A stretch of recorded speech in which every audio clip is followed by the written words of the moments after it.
This is the Novation Launchkey Mini, and as the name suggests, it is a mini MIDI keyboard for music production and music experimentation, be that in a studio or while you're on the go. For under £100, what exactly do you get for your money, and is this a good starting point if you're just getting into music production?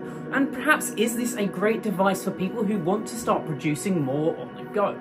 That's what we're going to find out today as we deep dive into the Novation Launchkey Mini. Hello everybody, my name is Robert and this is Bite-Sized Clue.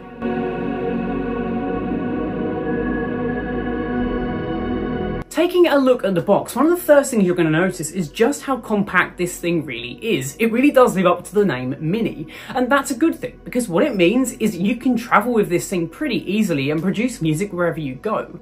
An added advantage to this as well is it does interface with the iPad as well. Opening up the box, you are given the instructions on how to install all of the software and drivers that may be needed, though this should be plug and play with most pieces of software. Also, you get the keyboard itself, a load of paperwork and the cable as well. This is a pretty standard MIDI cable. I don't fully understand why they aren't using USB-C by this point. I presume there is a reason for it. I just don't really like this very odd style of cable because it means that I've just got to carry another cable around with me wherever I go. Taking a tour of the keyboard, it's all pretty self-explanatory. You have 2 octaves of full-sized keys which feel really nice and have a good amount of distance and travel to them. Overall, the keyboard is pretty thin but fairly heavy as well, so it really doesn't feel like a toy. It feels like a good piece of kit.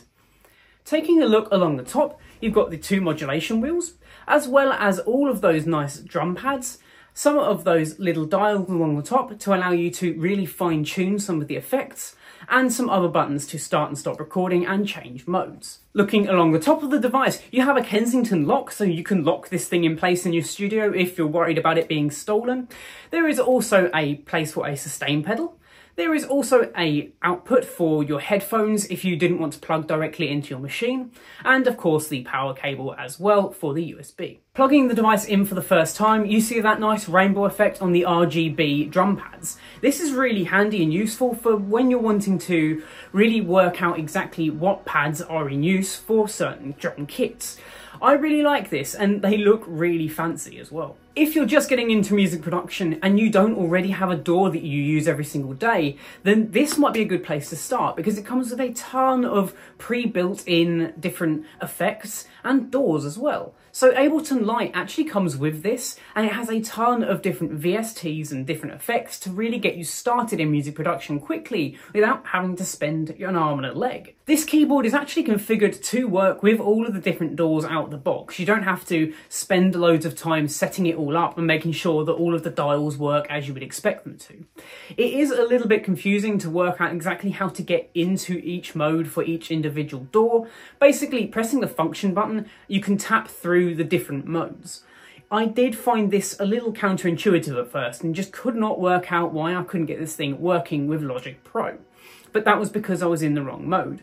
What would have been nice here is to have some kind of screen, even if it was a dot matrix display, just to tell me what mode I was in and what software I was actually using the keyboard with. Once you've set it into the right mode though, everything just works and it's a really fluid experience. For example, when I'm choosing a set of drums to use, straight away the drum pads will light up, showing me which ones have sounds assigned, and it allows me to really quickly and easily just start to lay down a beat. These drum pads have a deep level of touch sensitivity, meaning that you can go from something incredibly light to something incredibly loud really easily. Obviously, only having 2 keyboard octaves could be a little restrictive for some people, but there is a way to up and down the octave on the keyboard, so you can continue to use a full keyboard, but only realistically those 2 octaves at a time. For me, that really isn't an issue because I tend to use this thing more for loops and for production work more than composition work through something like a full-sized keyboard.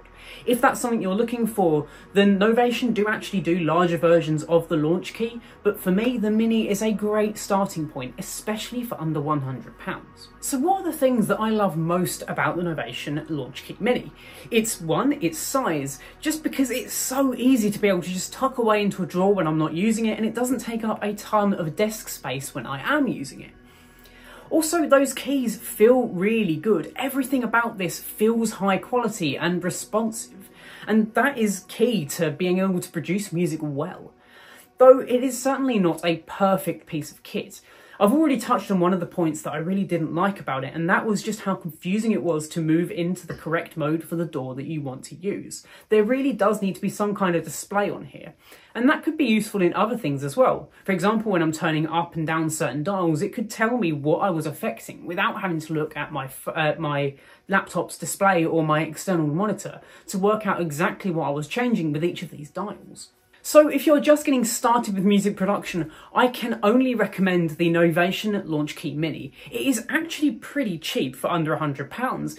It's small, it's compact, and has a ton of different software already built into it. When you're purchasing this thing, you aren't just purchasing the keyboard itself, you're getting a whole software bundle, which means that you can get started in dabbling in music production, which is something that I'm just starting to do.